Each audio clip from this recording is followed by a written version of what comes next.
नमस्कार। बड़ी बहस छत्तीसगढ़ में आपका स्वागत है। मैं हूं आपके साथ पराग गुप्ता। छत्तीसगढ़ सरकार पूरे राज्य में तिरंगा यात्रा को लेकर कई कार्यक्रम आयोजित कर रही है और हर घर तिरंगा लहराने का काम कर रही है। इसी कड़ी में 15 अगस्त पर छत्तीसगढ़ की सभी मस्जिदों, दरगाहों और मदरसों में तिरंगा फहराने का ऐतिहासिक निर्णय लिया गया है। यह आदेश छत्तीसगढ़ वक्फ बोर्ड की ओर से जारी किया गया है, जो देश भर में पहली बार किसी वक्फ बोर्ड द्वारा ऐसा कदम उठाने का उदाहरण है। वक्फ बोर्ड ने राज्य के सभी मुतलबियों को पत्र लिखकर निर्देश दिए हैं कि स्वतंत्रता दिवस के अवसर पर राष्ट्रीय ध्वज को सम्मान पूर्वक फहराया जाए और साथ ही राष्ट्रगान का आयोजन भी हो। छत्तीसगढ़ वक्फ बोर्ड अध्यक्ष डॉक्टर सलीम राज ने कहा कि ये निर्णय राष्ट्रीय एकता, सद्भाव और भाईचारे के संदेश को मजबूत करने के लिए लिया गया है।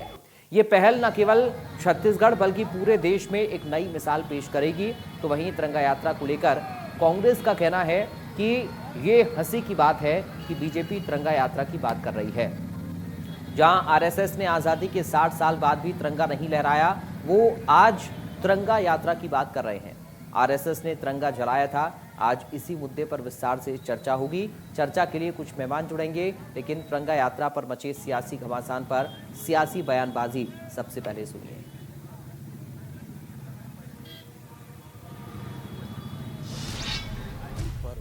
तिरंगा हमारा मान, सम्मान, अभिमान है। तो ध्वजारोहण हर मस्जिद, दरगाह, इमाम बाड़ा में होना चाहिए। कुछ मस्जिदों में हो रहा था, कुछ मस्जिदों ने साफ मना कर दिया कि हम ध्वजारोहण नहीं करेंगे। क्योंकि राष्ट्रीय पर्व है और हमारा मान, सम्मान, अभिमान का पर्व, इसको मनाने में क्या तकलीफ है। तो एक आदेश जारी कर दिए गए कि हर मस्जिद, दरगाह, इमाम बाड़ा में मस्जिद कमेटी और इमाम के द्वारा ध्वजारोहण किया जाएगा। में चर्चा किया, मस्जिद में बोला कि मस्जिद में ध्वजारोहण होना चाहिए। तो बोले सब मस्जिदों में ध्वजारोहण नहीं हो जाए। ठीक, मस्जिद में ध्वजारोहण नहीं कर, मस्जिद परिसर में तो कर सकते हो ना। और चूंकि राष्ट्रीय पर्व है, ये हिंदू, मुस्लिम, सिख, ईसाई का पर्व नहीं है। जाति पंथ से ऊपर उठकर देश की सुरक्षा करना, खिदमत करना हमारा फर्ज है। हम हिंदुस्तानी मुसलमान हैं, तो हिंदुस्तान में हर तिरंगा का मान सम्मान करना हमारा फर्ज है। इसलिए एक आदेश जारी किया है कि हर मस्जिदों में, दरगाहों में राष्ट्रीय ध्वज और तिरंगा फहराया जाएगा। बेहद ही हास्यास्पद लगता है जब भारतीय जनता पार्टी तिरंगा अभियान की बात करती है। वो भारतीय जनता पार्टी जिसका पितृ संगठन आरएसएस आजादी के बाद 60 साल तक अपने मुख्यालय में तिरंगा नहीं फहराया। भारतीय जनता पार्टी को भी इस पर कोई आपत्ति नहीं थी कि आरएसएस मुख्यालय में तिरंगा नहीं फहराता है। जब तिरंगे को अंगीकार किया गया तो 3 कलर को भारतीय जनता पार्टी के पितृ संगठन आरएसएस के गुरु गोवलकर ने कहा था कि ये देश के लिए अशुभ है। यही नहीं, आरएसएस के लोगों ने तिरंगे को जलाया भी था। आज वही भारतीय जनता पार्टी राजनीतिक मजबूरी के कारण तिरंगा अभियान चला रही है। चलिए, हमारे साथ 2 खास मेहमान जुड़ गए हैं। सीधा आपका परिचय करा दें। निशिकांत पांडे, बीजेपी से प्रवक्ता, इस वक्त हमारे साथ हैं। अजय गंगवानी, कांग्रेस पार्टी से प्रवक्ता, इस वक्त हमारे साथ। आप दोनों का स्वागत है। निशिकांत जी, कैसे देखें इस फैसले को? चूंकि आपकी विरोधी पार्टी आपके ऊपर ही कई सारे आरोप लगा रहे हैं और कह रहे हैं कि आप तिरंगा की बात कर रहे हैं। निशिकांत जी, पहला रिएक्शन आज की चर्चा में आपका। आपको और अजय गंगवानी जी को संदर्भ देखिए, प्रकार से छत्तीसगढ़ ने इनिशिएटिव दिया है। हर घर तिरंगा हमारे स्वाभिमान का प्रतीक है। राष्ट्र के ध्वज को हर घर में फहराने का काम जिस प्रकार से आदरणीय नरेंद्र मोदी के नेतृत्व में पिछले 1 दशक से किया जा रहा है, हर घर तिरंगा, ये तो खुशी के साथ स्वीकार करना चाहिए। और हमारी भावना क्या है, कश्मीर से कन्याकुमारी तक भारत, आप देखिए कश्मीर में तिरंगा कब लगे, जब भारतीय जनता पार्टी की सरकार आदरणीय नरेंद्र मोदी जी के नेतृत्व में 70 रुपए समाप्त करती है। और जब इंडी गठबंधन के लोग कहते हैं कि कोई तिरंगा थामने वाला नहीं मिलेगा, आज देखिए वही लाल चौक, कश्मीर भी वही है, लेकिन तिरंगा हमारे देश का वहां लहराता है। कन्याकुमारी तक लोगों की आज देखिए चांद पे दक्षिण पोल पर अगर तिरंगा लहरा रहा है तो भारत के पुरुषार्थ को पूरी दुनिया देख रही है और ये स्वागत योग्य कदम है। हर घर पे, हर व्यवसायिक स्थल पे, हर एक जगह तिरंगा का अभिमान शौर्य पराक्रम के उस प्रतीक के रूप में अवश्य फहराना चाहिए। ये तो बहुत सकारात्मक कदम है वक्फ बोर्ड। जी पराग।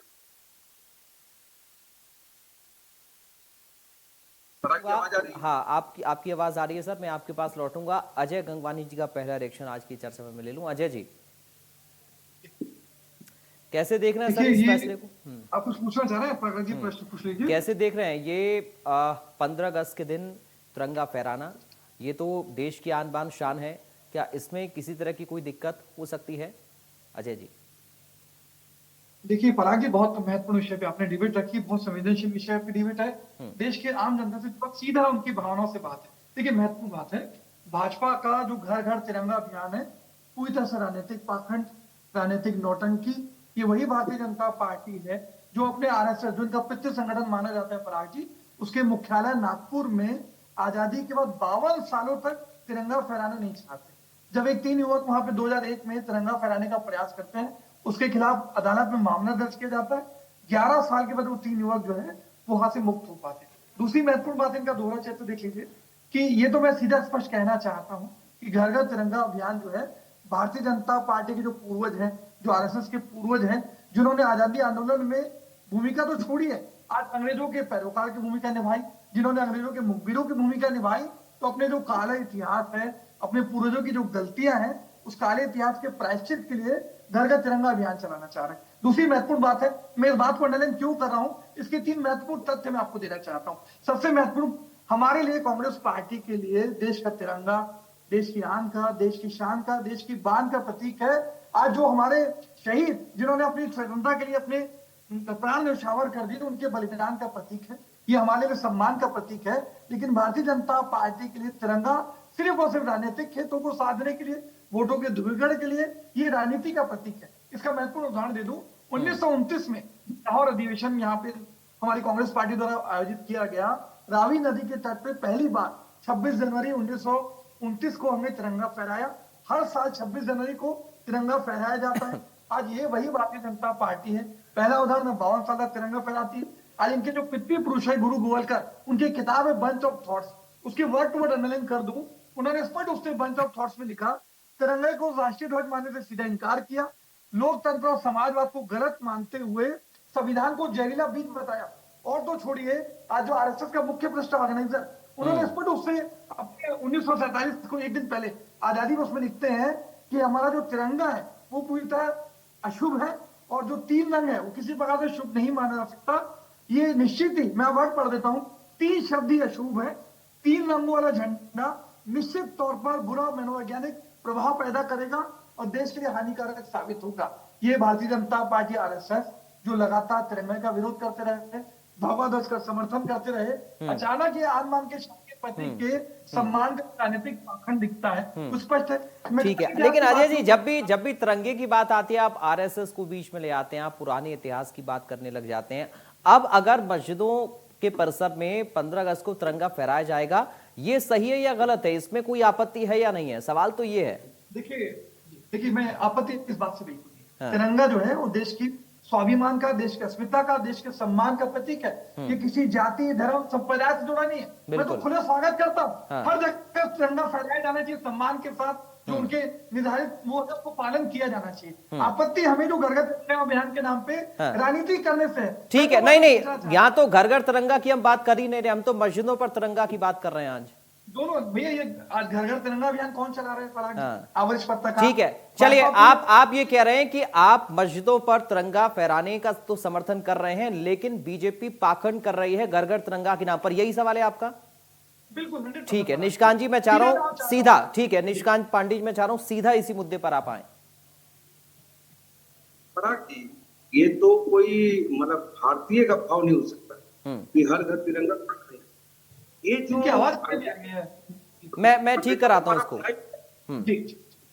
अंग्रेजों के द्वारा जो बनाई हुई पार्टी है वो अंग्रेजों के हिसाब से चलती है। अभी इन्होंने कहा कि आजादी के आंदोलन में कांग्रेस पार्टी ने क्या किया। आजादी के आंदोलन में जो काकोरी कांड के हमारे विरोध थे, उनके खिलाफ न्यायालय में लड़ाई लड़ने। अजय जी, आपको आवाज आ रही है निष्कांत जी की? क्लियर नहीं है, हालांकि मैं सुन नहीं पा रहा हूँ। पिछले बार पहले राउंड में मैं सुन नहीं। ठीक है निष्कांत जी, आप बोलिए, मैं इसको ठीक कराता हूँ। जी। कांग्रेस पार्टी के नेता हुआ करते थे जगत प्रकाश मुल्ला, वो जो काकोरी कांड के हीरो थे, उनके खिलाफ अंग्रेजों के समर्थन में लड़ाई लड़ते थे न्यायालय में। और ये एक तारीख बता रहे तो 1929 का 31 दिसंबर 1929 वही रावी के घाट पे कांग्रेस पार्टी ने स्वीकार किया पूर्ण स्वराज। उसके पहले कांग्रेस पार्टी का मांग क्या था? हमको भी इसमें रिजर्वेशन दीजिए सत्ता में। 1929 तक आपने बहुत अच्छा सब उठाया अजय गंगवानी जी। 1929 तक कांग्रेस पार्टी आजादी की लड़ाई तक नहीं लड़ रही थी, लेकिन पढ़ना नहीं। हर घर तिरंगा पाखंड हो सकता है, ये आपकी मानसिकता का परिचायक है। हमारी मानसिकता का परिचायक क्या है कि हर घर तिरंगा परचम से लहराए, तो अभिमान से लहराए। निशिकांत जी 5 नेताओं का नाम बता दीजिए भाजपा के, आरएसएस के, जिन्होंने स्वतंत्रता आंदोलन में भूमिका निभाई। बस 5 नेताओं के नाम बता दीजिए, फिर आप राजनीतिक भाषण कर लीजिए। राजनीतिक पाखंड आपका कुकर्म है, हमारा नहीं है। बोलिए ना, 5 नेताओं के नाम बताइए। निशिकांत जी सीधा जवाब दीजिए, मेरा निवेदन है। इंडिया न्यूज बहुत लोकप्रिय चैनल है, दर्शक आपके जवाब को सुनना चाहते हैं, पूरी ईमानदारी का जवाब दे दीजिए। 5 भाजपा के नेताओं का नाम बता दीजिए जिन्होंने स्वतंत्रता आंदोलन में भूमिका निभाई हो, देश के आंदोलन के जेल गए हो। चलिए 5 लोगों का नाम बता दीजिए। जवाब दीजिए। आपके बच्चे हैं भी? प्रश्न का जवाब दीजिए। बच्चे आपके हैं नहीं? जो पैदा हुआ उससे लड़ाई लड़ने की बात करते हो, अकल भी नहीं है आप लोग को। जिसका जन्म नहीं हुआ वो कैसे लड़ाई लड़ेगा? इतना भी थोड़ा सा आरएसएस का जन्म कब हुआ? 1925 में। कैसे संगठन से जुड़े हैं निशिकांत जी? 1925 में बना आरएसएस का संगठन। 22 सालों में क्या किया बता दीजिए देश की स्वतंत्रता के लिए। अरे आप तो अंग्रेजों के मुखबिरों की भूमिका निभाते हैं, भारत छोड़ो आंदोलन का विरोध करते हैं। पंडित नेहरू के मुखबरी के कारण चंद्रशेखर आजाद की हत्या हुई, आपको जानकारी नहीं है? 11 साल जेल में बिताए नेहरू जी, आप क्या बात करेंगे? आपके चलिए ठीक है अजय जी थोड़ा सा रुकिए। अजय जी थोड़ा सा रुकिए। वो चूंकि आपने उनके नेताओं के नाम पूछे इसीलिए उन्होंने कहा कि बीजेपी का तो जन्म ही नहीं हुआ था। निशिकांत जी आगे बढ़िए। भाई आरएसएस का तो हुआ था। आपने उनके नेताओं के नाम पूछे ना, मुझे लगा 1925 मुझे लगता है शायद इसीलिए उन्होंने कहा ये बात। निशिकांत जी आगे बढ़िए प्लीज। जी अभी आपने नाम पूछा, डॉक्टर हेडगेवार जेल गए था, आपको जानकारी है इसी आजादी की लड़ाई में, लेकिन उस समय कांग्रेस गए, इसमें कोई किंतु परंतु नहीं। लेकिन मेरा विषय ये है कि कांग्रेस पार्टी अपने 5 नेताओं का नाम बताए जिसको फांसी हुई हो, जो गोली से मरा हो, जिसको काला कारावास हुआ हो। 5 नेता बताओ, 2 नेता बताओ, चलो 2 नेता छूट दे रहा हूँ। 2 नेता का नाम बताना जिसको काले पानी की सजा हुई। कांग्रेस पार्टी आजादी की लड़ाई किससे लड़ रही थी? अंग्रेजों के द्वारा बनाई हुई सिस्टर कंसर्न कंपनी, उसका अध्यक्ष राष्ट्रीय अध्यक्ष लगातार अंग्रेज थे, और ये अंग्रेजों के भारतीय जनता पार्टी लड़ाई लड़ रही थी। बात ये साहब कांग्रेसियों के रग रग में, कांग्रेसियों के रग रग में अंग्रेजों की गुलामी पड़ी हुई है। इस कारण 2 नेता का नाम नहीं बता सकते जिसको फांसी हुई हो, जिसने काला पानी की सजा हुई हो। तीसरा, भगत सिंह तो कांग्रेसी नहीं थे, चंद्रशेखर आजाद कांग्रेसी नहीं थे, वो लड़ाई नहीं लड़ रहे। चरखे से आजादी आपको मुबारक, जान गवा के आजादी ली गई है, खींच के आजादी ली गई है। जवाब दे देना मेरे मित्र, बड़े बड़े दावे कर रहे हैं, देशभक्ति की बात कर रहे हैं। 5 नेताओं के नाम बता दीजिए। आरएसएस 1925 से बना, देश 1947 में आजाद हुआ। 22 साल में एक भी नेता का नाम बता दीजिए भाई जो ठीक है, एक एक करके सर प्लीज, मेरा निवेदन है एक एक करके रखिए। निशिकांत जी आप जल्दी से कंप्लीट करिए, फिर मैं आ रहा हूँ। अजय जी आप पूरी बात रखिएगा अपनी। अजय गंगवानी जी को ना घर में बोलने का मौका मिलता है, कार्यालय में, इसलिए यहाँ डिबेट को डिरेल कर रहे हैं। मेरा महत्वपूर्ण विषय ये है, हर घर तिरंगा पाखंड कैसे हो सकता है और ये कोई भारतीय कैसे बोल सकता है, इसकी कल्पना ठीक है चलिए अजय जी रखिए अपनी बात। पराग जी देखिए, बहुत महत्वपूर्ण बात मैं कह रहा हूँ। मेरे मित्र कह रहे हैं कि भाजपा का जन्म नहीं हुआ, आपके आरएसएस का संगठन का जन्म हुआ 1925 में। 25 से लेकर 47, 22 साल।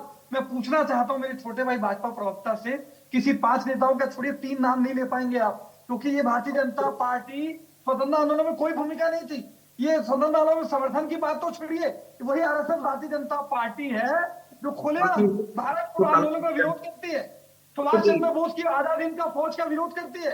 ये बंगाल में अंग्रेजों के समर्थन से बंगाल में जो है गठबंधन की सरकार बनाते हैं, ये वही भारतीय जनता पार्टी है। मेरे मित्र काला पानी की बात करते हैं, आपके सावरकर 9 बार अंग्रेजों से माफीनामा लिखते हैं, आज उनको पेंशन मिलती है, तत्कालीन कैरेक्टर से ज्यादा पेंशन आपके सावरकर को मिलती है। बता दीजिए सावरकर जी अंग्रेजों के क्या करते थे? वो अंग्रेजों की मुखबिरों की भूमिका में थी। ये अपने काले इतिहास को छुपाने के लिए, प्रायश्चित करने के लिए घर घर तिरंगा जो राजनीतिक पाखंड कर रहे हैं, या मस्जिदों में दरगाह में जो झंडा फहराने का राजनीतिक पाखंड कर रहे हैं। ठीक है निशिकांत जी, की बात है। निशिकांत जी जवाब देना चाह रहे हैं। ठीक है निशिकांत जी, आखिरी 10 सेकंड ले रहा हूं, जोड़ी मेरे को कंप्लीट करने दीजिए। और आज मैं पूछना चाहता हूं, जब यहाँ पे महात्मा गांधी जी की हत्या हुई तब खुलेआम जो समाचार पत्र थे उसमें स्पष्ट उल्लेख किया गया कि आरएसएस के कार्यकर्ता पटाखा फोड़ते हैं, तिरंगे को जो है कुचलते हैं। पहले भी हमने देखा मीडिया के माध्यम से कि तिरंगों को जलाते हैं। जो भारतीय जनता पार्टी, जो आरएसएस, जिसने कभी संविधान का सम्मान किया, जो तिरंगे के 3 रंगों को अशुभ मानते हैं, जो 52 साल तक मुख्यालय में तिरंगा नहीं फहराते, आज वो देशभक्ति का पाखंड करते हैं, आज घर घर तिरंगा का जुलूस निकालने का प्रयास करते हैं। ये दिक्कत है। ठीक है, कभी इनके लिए आन बान ठीक है, का प्रतीक है, निष्कांत जी। सिर्फ और सिर्फ भाजपा की राजनीति का प्रतीक है इनका। निष्कांत जी, बहुत गजब का बात इन्होंने कहा कि आपके सावरकर पूरे देश के लिए अपने आप को कुर्बान करने वाले सावरकर, जिसके लिए न्यायालय ने राहुल गांधी को कहा कि तमीज से बात करना सीखो। तमीज, आपके सावरकर नहीं, हमारे सावरकर। सिर्फ गांधी नेहरू परिवार के कारण। सावरकर जी क्यों माफी मांगते बताइए 9 बार? पूछिए क्यों अंग्रेजों से माफी मांगे? अगर इतने बड़े वीर से आप मानते हैं, क्यों माफी मांगते बता दीजिए। क्या आप ही का पिता क्यों पेंशन मिलती थी अंग्रेजों से बता दीजिए। पूछ लीजिए पराग जी, जवाब नहीं है इनके पास। बातों को बोल को घुमाने से नहीं होगा। सदियों में मुझे गोल गोल घुमाना पड़े।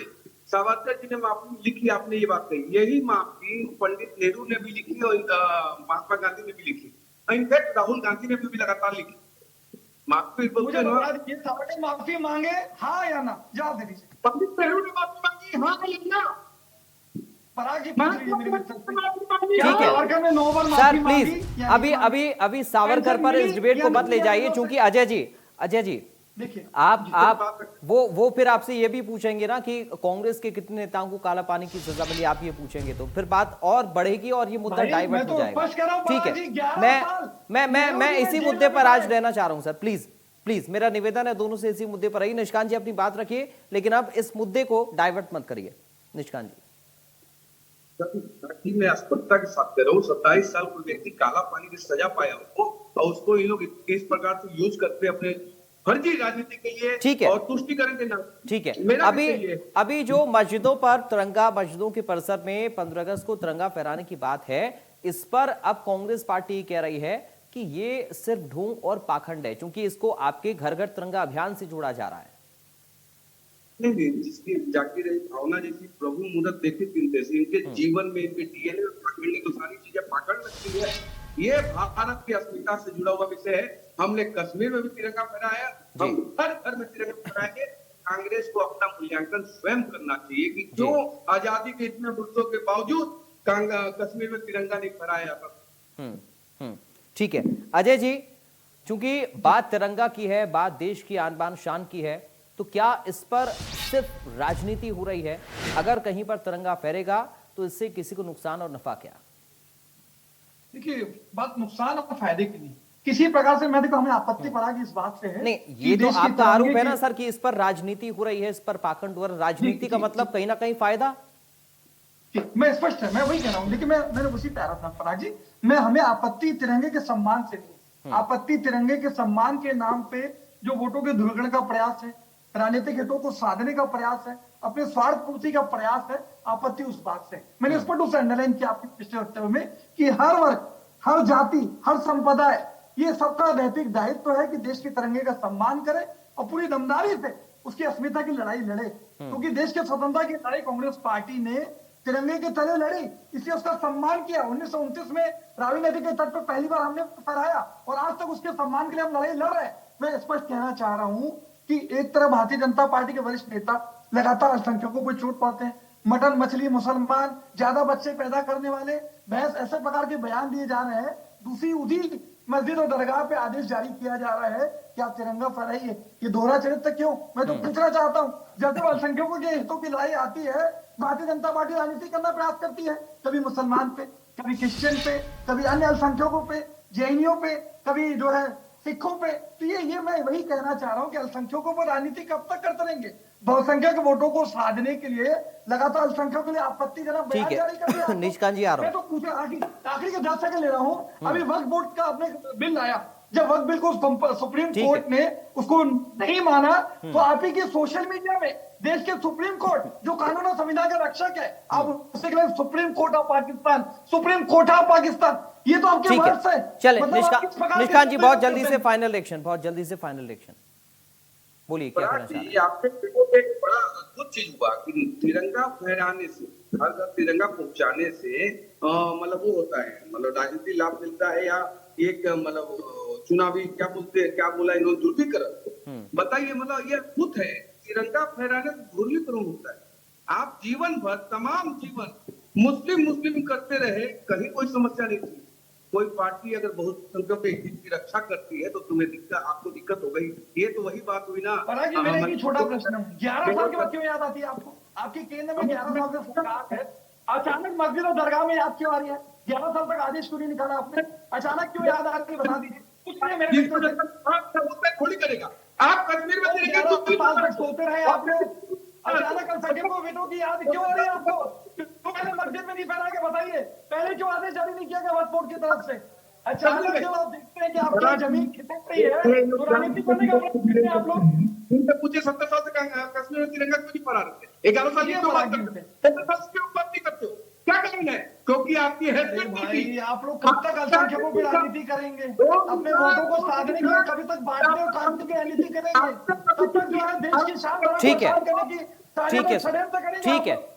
समय मुझे इतनी ही इजाजत दे रहा है, निष्कांत जी और अजय जी, समय मुझे इतनी इजाजत दे रहा है, लेकिन एक बार चलते चलते जरूर कहूंगा कि देश की आन बान और शान हम इस तिरंगा झंडा को कहते हैं, और ये देश के किसी भी संस्थान पर फहराया जा सकता है और फहराना भी चाहिए। ये भी बात हमें अपने जहन में रखनी चाहिए, और राजनीति से इतर कम से कम तिरंगे पर तो इस तरह की बातें और राजनीतिक बयानबाजी ना हो तो ज्यादा बेहतर है। बहुत शुक्रिया करूंगा निष्कांत जी आपका, अजय गंगवानी जी आपका, आप दोनों जुड़े और आप दोनों ने समय निकाला हमारी इस चर्चा के लिए। तो फिलहाल बड़ी बहस से मुझे दीजिए इजाजत, बाकी खबरों के लिए आप बने रहिए।